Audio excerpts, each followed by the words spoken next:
हरिओम प्यारे मित्रों, आप सभी को हमारा मुस्कुराता हुआ नमन। एक कदम स्वास्थ्य से आनंद की ओर कार्यक्रम में आप सभी का स्वागत है। और मुझे लगता है कि कार्यक्रम से भी ज़्यादा अच्छा है साधना, क्योंकि हम नियमित अभ्यास करते हैं। पिछले एपिसोडों में हमने बात किया था पर्वतासन इन पद्मासन। पद्मासन में पर्वतासन का कैसे लुत्फ उठाया जाए। आज हम बात करेंगे उत्तीत पद्मासन। उत्तीत का मतलब होता है उठा हुआ पद्मासन। पद्मासन में हम अपने शरीर को उठा दें, तो इसलिए उत्तीत पद्मासन। उत्तीत पद्मासन के लिए जैसे मालूम है, पिछली बार हमने पद्मासन के बारे में भी चर्चा किया था और पर्वतासन इन पद्मासन भी चर्चा किया था।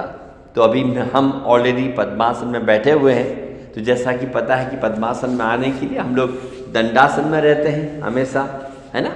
फिर हमने दाहिना पैर मोड़ा इस प्रकार से, ये आप सभी को मालूम है, इसलिए मैं ज़्यादा चर्चा इस पर नहीं करता। हम पद्मासन में आ गए। पद्मासन में आने के बाद दोनों हथेलियों का सहारा हमारी जंघा के ऊपर, बिकन से जंघा के साइड में दिया, हथेलियों को जमीन पर रखा। फिर धीरे से श्वास भरते हुए अपने पैरों को ऊपर उठाते हैं, लिफ्ट अप करते हैं बॉडी को, है ना। कैसे करते हैं कि ये लिया, धीरे से कंधे पर ताकत लगाया और इस प्रकार से धीरे धीरे बॉडी को हम उठाते हैं। उत्तीत पद्मासन। इस प्रकार से कम 30 सेकंड से 1 मिनट तक होल्ड करने का प्रयास।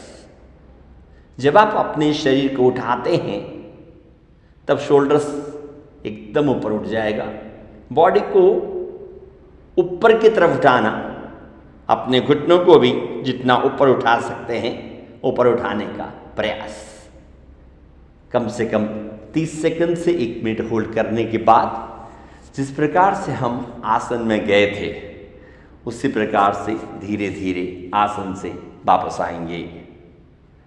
उसके बाद आंखें बंद करके observation, feel differences in our shoulders, in our spine, in our chest. प्यारे मित्रों, आप लोगों ने किया थोड़ा मुश्किल था, है ना। इसके लिए अपने हाथों में क्या चाहिए, ताकत चाहिए, ताकि हम अपने शरीर को लिफ्ट अप करें। इसे करने से हमारे कंधे मजबूत होते हैं और करने के लिए मजबूत कंधे चाहिए। यह आसन बहुत फ़ायदेमंद है हमारे कंधों में स्ट्रेंथन देने के लिए, इवन हमारे स्पाइन के लिए भी बहुत अच्छा है और हमारे डाइजेस्टिव सिस्टम के लिए इम्पॉर्टेंट है। अब आप कहेंगे कि स्पाइन के लिए कैसे? जब हम हमारे बॉडी को लिफ्ट अप करते हैं सुधीर बेटा, तो हमको स्पाइन को ऊपर की तरफ स्क्वींस खींचना पड़ता है, तो स्पाइन पर भी इसका इफेक्ट आता है। दूसरा, जब आप बॉडी को हैंग करते हैं पद्मासन में, तो हमारे पेट के मांसपेशियों पर भी खिंचाव आता है, जो खिंचाव हमारे पाचन तंत्र के लिए अच्छा है, लेकिन कंधे के लिए तो बहुत ही अच्छा है। एकदम से नहीं होता तो हम धीरे धीरे अभ्यास कर सकते हैं। तो सिंपली आप मेरा एक बार बैक व्यू भी देख लीजिएगा, हाथ का पोजीशन और अच्छी तरह से समझेंगे, ठीक है। तो एक बार हम देख लेते हैं। अपने हाथों को कैसे रखेंगे, अपने कंधे के बराबर आप देख लीजिएगा। ये कंधे के सीध में हथेलियों को रखना है। आप चाहें फिंगर्स थोड़ा सा ओपन कर सकते हैं। शरीर को थोड़ा एडजस्ट करने के बाद धीरे धीरे हम अपने शरीर को उठाएंगे इस प्रकार से, स्लोली स्लोली। मैं वापस दिखा रहा हूँ, धीरे धीरे अपने शरीर को मैक्सिमम और उठाना। और फिंगर्स को सेट करने के लिए आप थोड़ा सा पीछे की तरफ भी ले सकते हैं। इस प्रकार से बॉडी को उठाना और ज़्यादा से ज़्यादा। ये मैंने आपको पहले भी आगे से दिखाया था। तो ये अभ्यास हमारे कंधों के लिए बहुत महत्वपूर्ण है। ये मैंने आपको पीछे का विजन दिखाया। और साइड में हमारे हाथ कहाँ पर रहेंगे आप देखिएगा। हम आगे रखेंगे तो उतना कंफर्ट नहीं होगा, तो एकदम जहाँ पर हमारे पैर फिनिश होते हैं, हमारे बटक्स के पास में हम हाथों को रखते हैं इस प्रकार से। प्यारे मित्रों, मैंने आपको बताया कंधों के लिए अच्छा है, पेट के लिए अच्छा है और हमारे स्पाइन के लिए भी बहुत महत्वपूर्ण है। यह कौन नहीं कर सकता? अगर हमारे पेट में ऑपरेट हुआ हो, प्रेग्नेंट वुमेन्स हो, मेंसेस के दौरान नहीं कर सकते, या हमारे कलाइयों में दर्द है उस दौरान भी नहीं कर सकते। इसके लिए हमारे कलाइयों के लिए स्ट्रेंथ चाहिए।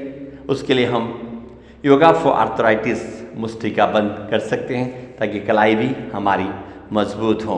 बाकी सब कर सकते हैं। इसे करने के लिए हड़बड़ी नहीं करें, निराश नहीं हुए कि मेरे से नहीं होता। ये एडवांस योगा पोस्चर में आता है जिसका नियमित साधना करने से हम इसे आराम से कर सकते हैं। सपोज हमसे पद्मासन नहीं लगता तो प्यारे मित्रों, इसे हम आराम से सुखासन में भी कर सकते हैं आलती पालती मारकर, लेकिन इसमें हमारा शरीर उस तरह से लिफ्टअप नहीं होता। जो मेरे बिगनर्स मित्र हैं, बंधुवर हैं, उनको कहना चाहूँगा हाथों को उसी प्रकार सपोर्ट देकर इतना सा भी उठाएंगे, कितना, तो भी धीरे धीरे हमारे कंधों में ताकत आता है। एक बार इसी को हम पीछे से दिखा देते हैं। बेटा आपको दिख रहा है ना जी? बस इतना सा उठा सकते हैं। देखिए पैरों का सपोर्ट भी हो गया और मेरा उत्थित सुखासन कहूँगा क्योंकि आलती पालती में हम कर रहे हैं। इस प्रकार से करके धीरे धीरे हमारे हाथों को स्ट्रेंथन बढ़ा सकते हैं। इसको आप नियमित करें ताकि हमारे कंधे मजबूत हों और भी बहुत सारे बेनिफिट्स हैं।